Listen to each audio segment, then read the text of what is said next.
Selamat GKI Klasis Priangan. Salam sejahtera di dalam Tuhan kita, Yesus Kristus. Saya mengucap syukur kepada Allah bahwa kita masih dijaga dan dipelihara oleh-Nya, sehingga kita masih bisa bersekutu di dalam doa dan firman-Nya melalui channel ini. Kiranya Tuhan Allah senantiasa memberkati, menjaga, dan melindungi kita semua. Sebelum kita mendengarkan firman Tuhan, marilah kita berdoa terlebih dahulu untuk memohon penerangan dari Roh Allah. Bapa di dalam sorga, kami mengucap syukur kepadamu kalau kami ada sebagaimana kami ada sekarang, itu semata-mata karena kasih sayang dan rahmat-Mu yang sedemikian besar kepada kami, umat-Mu. Tuhan Yesus, kami mengucap syukur juga kepadamu ya Tuhan untuk karya keselamatan yang telah Engkau karuniakan kepada kami, sehingga kami boleh bersekutu, berdoa, beribadah mulai sarana online GKI Klasis Priangan. Roh Kudus, kiranya Engkau memberikan penerangan kepada kami, agar kiranya kami semakin dikuduskan di dalam firman-Mu, agar kami semakin hari semakin mengenal akan pribadi-Mu. Roh Kudus, terangilah hati kami. Bila hati kami boleh menjadi tanah yang gembur, bagi benih firman-Mu ditaburkan. Di dalam nama Tuhan Yesus kami yang percaya katakan, amin. Ya, Bapak Ibu Saudara sekalian, permisi tanya, apakah di masa pandemi seperti ini ya, kita semakin giat dan semakin rajin berdoa, baik secara pribadi maupun bersama-sama dengan keluarga kita di dalam rumah. Terlebih lagi ketika diberlakukan pembatasan sosial berskala besar, PSBB di berbagai kota dan daerah, sehingga kita memiliki banyak waktu untuk berdiam diri di dalam rumah atau tinggal bersama-sama dengan keluarga kita. Adakah kita memanjatkan doa syafaat bagi yang lain, bagi gereja Tuhan, bagi lingkungan sekitar kita, bagi bangsa dan negara Indonesia? Saya yakin di tengah-tengah krisis dan pandemi seperti sekarang ini, ada banyak di antara kita yang akan semakin sering berdoa dan memohon kepada Tuhan, lebih dari pada waktu-waktu sebelumnya ketika segala sesuatunya masih baik. Bersyukur gereja-gereja saat ini meskipun tidak mengadakan pertemuan ibadah secara langsung atau persekutuan doa komunal, doa yang rutin sebagaimana biasanya, banyak yang telah mempublikasikan pokok-pokok doa syafaat secara elektronik kepada anggota-anggotanya. Anggota-anggota jemaat sekalipun tinggal di dalam rumah, stay at home, atau bekerja dari rumah, work from home, atau studi, belajar di dalam rumah, learn from home, tetap didorong untuk bersekutu di dalam doa dan firman-Nya melalui media sosial atau pewartaan elektronik semacam ini. Kita sangat ditolong dan terbantukan oleh perkembangan teknologi informasi, sehingga kita juga boleh mendapatkan pokok-pokok doa syafaat untuk mendoakan berbagai pihak, termasuk bangsa dan negara kita Indonesia. Namun demikian, tahukah saudara bahwa pada satu masa seorang nabi diperintahkan oleh Tuhan sendiri agar jangan berdoa bagi bangsanya, bagi umatnya.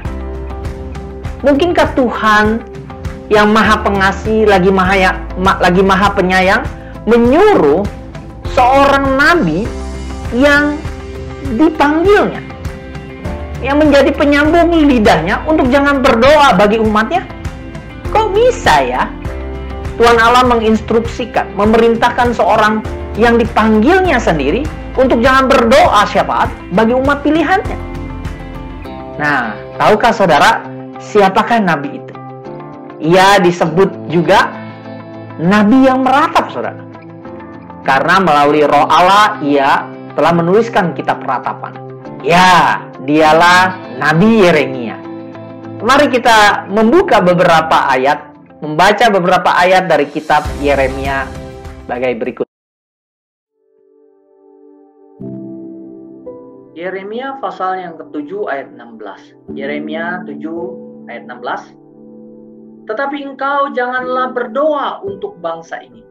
Janganlah sampaikan seru permohonan dan doa untuk mereka.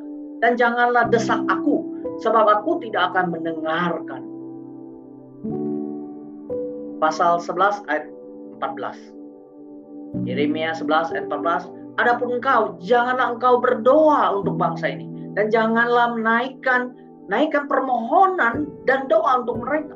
Sebab aku tidak akan mendengarkan pada waktu mereka berseru kepadaku.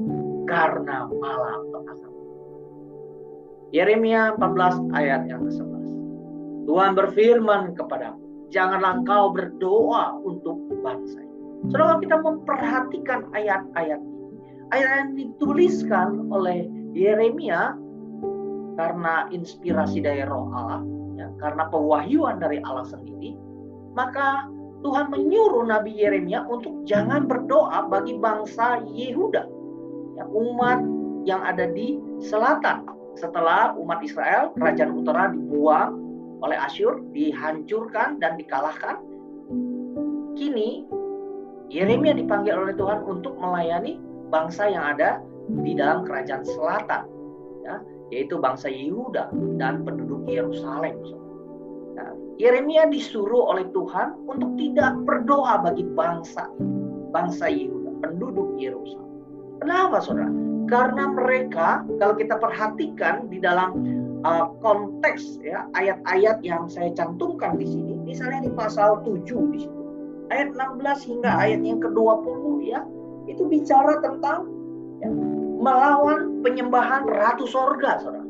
Jadi bangsa Yehuda, kerajaan yang di selatan itu, penduduk Yerusalem itu, telah mengingkari Allah dengan menyembah kepada ilah lain, kepada ratu sorga. Kemudian, saudara, kalau kita melihat di pasal yang ke-11, pasal 11 dikatakan di situ, judul perikop pasal 11 itu, ya, di atas ayat 1 itu, oleh Lembaga Alkitab Indonesia Terjemahan Baru diberikan judul Perjanjian Allah diingkari. Jadi bangsa Yehuda sama seperti para leluhurnya, ya, yang baru dipimpin oleh Musa keluar dari Mesir, ya, baru saja mereka keluar dari Mesir, di padang gurun mereka menyembah berhala, sehingga mereka dihukum oleh Tuhan, ya, 40 tahun. Mereka mengelilingi padang gurun, tidak sampai kepada tanah perjanjian. Demikian juga sekarang umat Yehuda di zaman Yeremia, bangsa Israel yang ada di kerajaan utara dengan ibu kota Samaria sudah terlebih dahulu dibuang tahun 722 sebelum Masehi. Ya. Sekarang tertinggal bangsa Yehuda yang di kerajaan selatan. Kemudian kalau saudara perhatikan juga pasal 14, ya, di sini judul perikopnya apa sih yang diberikan? Di sini adalah bicara atau mengenai musim kering, ya, bicara penghukuman Tuhan kepada umat Israel yang telah menyembah berhala, yang telah mengingkari perjanjiannya dengan Tuhan, dan yang telah menyakiti hati Tuhan dengan hidup di dalam keperdosaan mereka. Saudara, kalau kita memperhatikan konteks pelayanan Nabi Yeremia, Nabi Yeremia melayani di sekitar tahun 600 sebelum Masehi, ya. Jadi di abad ke-5 sebelum Masehi, ya. Antara abad ke-6 dan ke-5. Di sini saudara kalau memperhatikan panah yang besar, panah ke bawah yang besar, angka 600 di atas ini, ya. Jadi Yeremia ada di masa di mana negara adik kuasa, negara adidaya pada waktu itu yang telah mengalahkan Asyur itu ada Babilonia, saudara. Israel Utara, ya, telah dibuang atau dikalahkan oleh Asyur tahun 722. Sekarang tertinggallah kerajaan yang di selatan. Nah, kalau kita lihat lebih rinci lagi di bawah sini, saudara, mulai tahun 615 hingga 580, saudara perhatikan garis waktu di sini. Ya, Yeremia melayani pada 5 raja-raja Yehuda. Ada 5 raja-raja Yehuda, ya, yang sejaman dengan Nabi Yeremia, dimulai dari Yosia, Yoahas. Yoahas di sini sangat pendek sekali, ya. Rentang waktu 610 ya, 610 sebelum Masehi. Kemudian ada Yoyakim. Yoyakim. Ya. Yoyakim. Pembuangan pertama terjadi di sini nih. Ya. Zaman Yoyakim, pembuangan yang pertama, ya. Pada waktu itu yang dibuang dari Yehuda ke Babel itu ada Daniel. Ya, ada ketiga sahabatnya itu Sadrak, Mesak, Abednego yang dipimpin oleh Nebukadnezar waktu itu menjadi raja, ya, dari Raja Babel. Jadi Nabi Yeremia memang sejaman dengan Daniel, Sadrak, Mesak, Abednego, sejaman juga dengan Habakuk, sejaman juga dengan Yehezkiel nanti. Dan kalau kita melihat di sini juga ada Yoyakin, pembuangan yang kedua, ada Zedekia nanti di akhir pemerintahannya terjadilah pembuangan atau penghancuran Yerusalem secara total. Ya, bait Allah dihancurkan pada yang kali ketiga di sini, di akhir masa pemerintahan Zedekia. Nah, inilah konteks dari pelayanan Nabi Yeremia. Saudara, baru nanti di bagian berikutnya, Yeremia pasal 29, ya, beberapa ayat terkenal dari pasal ini. Pasal 29 ayat 7, baru firman Tuhan berkata kepada mereka yang ada di pembuangan. Setelah mereka mengalami pembuangan itu, ya, ini ditulis pada zaman Nabi Yeremia masih di Yerusalem dia. Tetapi ada sebagian besar penduduk Yerusalem dan orang-orang Yehuda, ya, gelombang pertama, gelombang kedua sudah dibawa dalam pembuangan. Ayat ini berkata, Yeremia 29 ayat 7, usahakanlah kesejahteraan kota kemana aku buang, dan berdoalah untuk kota itu karena Tuhan, sebab kesejahteraannya adalah kesejahteraanmu. Usahakanlah kesejahteraan kota kemana kamu aku buang, dan berdoalah untuk kota itu kepada Tuhan, sebab kesejahteraannya adalah kesejahteraan kamu. Jadi Yeremia menuliskan firman Tuhan ini kepada orang-orang, ya, para pemimpin umat Yehuda yang ada dalam pembuangan, saudara, yang ada di Babel, ya, bahwa pembuangan itu akan berlangsung, ya, cukup lama. Mereka tidak akan segera kembali ke tempat asal mereka.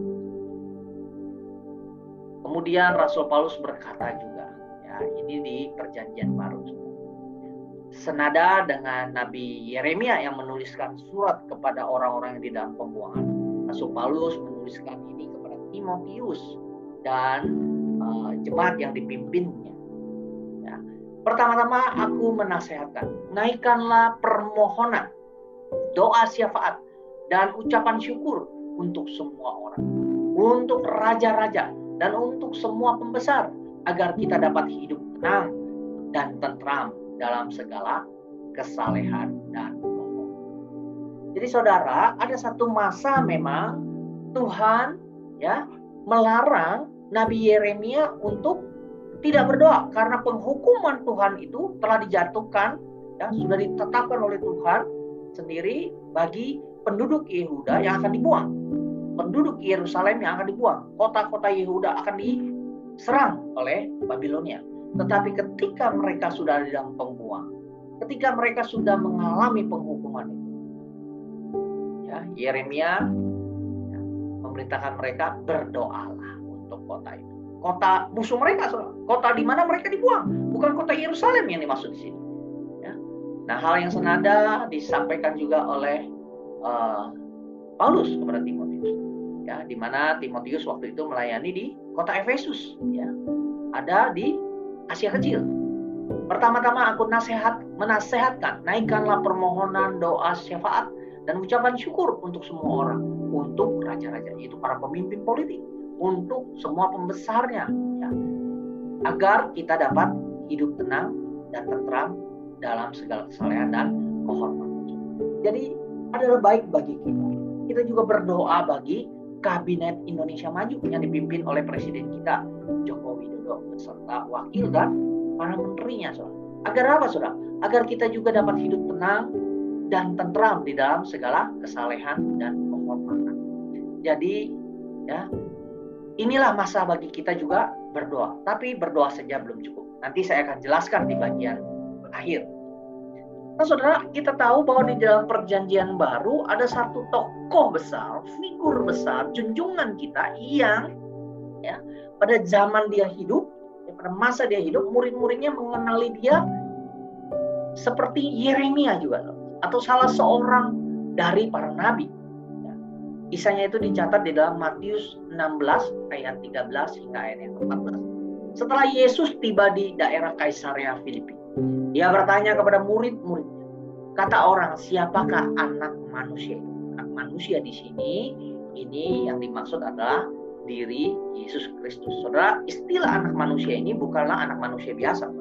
Anak manusia ini kalau kita mengacu kepada perjanjian lama, ya, pertama kali dituliskan oleh Daniel di dalam kitab Daniel, ya, ketika di dalam dapur perapian itu, Sadrak, Mesak, Abednego itu, ya, bertiga dimasukkan dalam dapur perapian karena mereka menyembah kepada Allah Israel, ya, Yahweh, ya, mereka dimasukkan dalam perapian oleh Raja Babel, ya, karena mereka tidak mau menyembah dewa-dewa asing.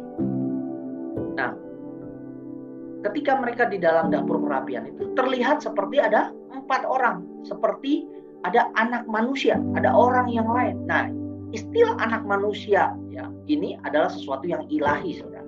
Siapakah anak manusia itu, kata mereka? Jawab mereka, ada yang mengatakan Yohanes Pembaptis, ada juga yang mengatakan Elia, dan ada pula yang mengatakan Yeremia atau salah seorang dari para nabi. Nah, di dalam Injil Matius pasal 16 ini juga nanti akhirnya muncul, ya, perkataan dari Simon Petrus yang mengakui Mesias, Kristus yang diurapi itu, ya. Di dalam ayatnya yang ke berapa ini? Pasal 16 ayatnya yang ke-16, saudara. Ya, saya bacakan. Tidak saya cantumkan slide-nya. Maka Simon Petrus jawab, Simon Petrus, engkau adalah Mesias, anak Allah yang hidup. You are the Christ, the Son of the living God. Matius 16 ayatnya yang ke-16. Ini pengakuan yang besar. Jadi Tuhan Yesus bukan hanya seperti Yeremia atau seperti salah seorang nabi, tapi dia sendiri adalah anak Allah, dari Allah yang hidup. Kenapa murid-murid atau para rasul melihat Kristus atau Yesus itu sebagai figur yang mirip dengan salah seorang nabi, terutama dalam hal ini Yeremia? Ya, karena Tuhan Yesus juga meratapi, menangisi Yerusalem ketika dia hendak, ya, memasuki kota itu yang terakhir kalinya sebelum dia disalibkan. Ibrani pasal 5 ayat yang ke-7 hingga ke-8 menuliskan demikian, saudara. Dalam hidupnya sebagai manusia, ia telah mempersembahkan doa dan permohonan dengan ratap tangis. Saudara perhatikan ini. Iya, maksudnya Tuhan Yesus telah mempersembahkan doa dan permohonan dengan ratap tangis dan keluhan kepada Dia, yang sanggup menyelamatkannya dari maut, kepada Bapa, maksudnya di sini, ya, menyampaikan permohonan ratap tangis dan keluhan kepada Bapa, Allah Bapa, yang sanggup menyelamatkan Tuhan Yesus dari maut. Dan karena kesalehan Kristus, ia telah didengar. Dan sekalipun ia adalah anak, ia telah belajar menjadi taat dari apa yang telah diderita. Saudara, menulis Ibrani, ya, mengingat kembali pada kisah bagaimana Tuhan Yesus, ya, berdoa meratapi Yerusalem. Terutama kalau kita mengingat kembali, ya, misalnya doa Tuhan Yesus di Taman Getsemani, bagaimana dia sebelum memikul kayu salib dia harus menanggung pergumulan yang begitu berat hingga dia maksudnya peluhnya, ya, seperti darah, ya, keringat dan peluhnya jatuh seperti darah, saudara. Nah, kita melihat di sini ya, apa saja yang dapat kita lakukan bagi bangsa kita. Jadi jangan hanya kita pergi ke gereja, apalagi masa pembatasan sosial berskala besar ya, kita beribadah di rumah masing-masing secara online ya. Tapi jadilah gereja di sini. Ya. Don't go to church, be the church ya. Untuk saat ini, saudara. Jadi apa saja yang dapat kita lakukan bagi bangsa kita? Nah, pertama-tama memang ya, saya mau mengajak kita untuk berdoa secara khusus dan spesifik bagi pergumulan bangsa Indonesia, terutama akibat pandemi COVID-19 dan dampak sosial ekonomi. Ada banyak masyarakat yang mengalami krisis finansial, perusahaan mengalami krisis ekonomi. Bahkan ini bukan hanya Indonesia, di seluruh dunia, saudara, karena pandemi COVID. Ada suatu ketakutan, saudara. Itulah sebabnya ya, kita perlu berdoa. Bukan hanya untuk diri kita sendiri, tapi juga kita perlu berdoa bagi bangsa Indonesia, bangsa kita. Berikut dengan dampak sosial ekonomi, sosial politik, dan lain sebagainya. Yang kedua, saudara, bertindaklah sebagai warga negara yang baik. Saudara, kita perlu bertindak sebagai warga negara yang baik. Membayar pajak, karena berdoa saja belumlah cukup untuk mengubahkan keadaan bangsa kita. Ya, kita perlu membayar pajak, kita perlu ya mengikuti aturan-aturan perundang-undangan, hukum yang berlaku di mana kita tinggal. Kemudian yang ketiga, saudara, berjuanglah menegakkan keadilan dan kebenaran. Dengan cara apa, saudara? Dengan cara kita menyuarakan Injil dan pesan kenabian, saudara. Bukan dengan kekerasan. Ya. Kekristenan tidak pernah berkembang, bertumbuh karena kekerasan atau cara-cara militeristik. Justru ketika cara-cara yang koersif, cara-cara kekerasan dan militeristik yang digunakan, kekristenan itu menjadi merosot, menjadi sama seperti dunia. Tetapi ketika suara Injil itu, pesan kenabian itu disampaikan dengan cara-cara yang benar, dengan cara-cara yang tepat, dengan penuh hikmat, ya, maka saya percaya, yakin keadilan dan kebenaran pada akhirnya akan terwujud, saudara. Yang keempat, haruslah kita senantiasa peka, saudara, sensitif, peduli terhadap lingkungan sekitar kita. Saudara. Janganlah kita bersikap acuh tak acuh atau masa bodoh, saudara. Ya, tentu saudara bisa menjabarkan sendiri yang saya maksud ini apa. Baik dalam segi keamanan, kebersihan, mereka yang mengalami kesusahan hidup, kesulitan hidup, kita perlu memperhatikan, kita perlu peduli terhadap mereka. Yang kelima, ya, mari kita mengembangkan kedermawanan, ya, filantropi, bahkan altruisme, ya, berbagi, ya, sharing. Ya, perusahaan dapat mengembangkan corporate social responsibility atau CSR, tanggung jawab sosial perusahaan. Bukan hanya perusahaan, ya, lembaga-lembaga lain juga. Membangun jaring pengaman sosial, dan lain seterusnya. Saudara dapat menambahkan hal-hal yang lain. Nah, saudara, inilah beberapa hal yang dapat kita lakukan. Tentu saudara bisa memikirkan detil-detil ataupun cara-cara yang sesuai dengan konteks dan pergumulan saudara masing-masing. Ya. Akhir kata saya mau berkata, ya, melayanilah sebagai agen-agen transformatif di dalam dunia. Dengan cara apa, saudara? Berdoa dan bekerja. Ora et labora. Ya, layanilah dunia ini, di dalam dunia ini sebagai agen-agen perubahan. Ya, jadilah komunitas yang senantiasa diperbaharui oleh Yesus Kristus. Seorang yang telah diperbaharui oleh Yesus Kristus, ya, yang menjadi pengikut-pengikut Kristus itu adalah yang mengasihi Allah, yang mengasihi sesamanya, dan juga melayani dunia. Amin. Mari kita berdoa. Bapa di dalam surga, kami mengucap syukur untuk firman yang boleh kami dengar pada hari ini. Kiranya firman Tuhan itu terus menguatkan kami. Kami boleh melakukan apa yang Tuhan kehendaki sesuai dengan panggilan kami masing-masing di dalam konteks pergumulan kehidupan kami saat ini. Kami kiranya Engkau campur tangan di dalam memulihkan kehidupan kami semua pasca atau setelah wabah pandemi ini berakhir. Tuhan, Kau tolong memberikan kesehatan kepada kami semua, memberikan juga pertolongan bagi bangsa dan negara kami, bagi pemerintahan kami, bagi Presiden Joko Widodo beserta segenap pembantunya, para menteri, wakilnya, dan juga para pejabat di daerah boleh sungguh-sungguh melayani masyarakat dengan penuh dedikasi dengan baik. Di dalam nama Tuhan Yesus kami panjatkan doa ini. Amin. Terima kasih sudah memperhatikan renungan yang saya sampaikan ini. Kiranya Tuhan menolong kita untuk terus bertumbuh di dalam firman. Amin.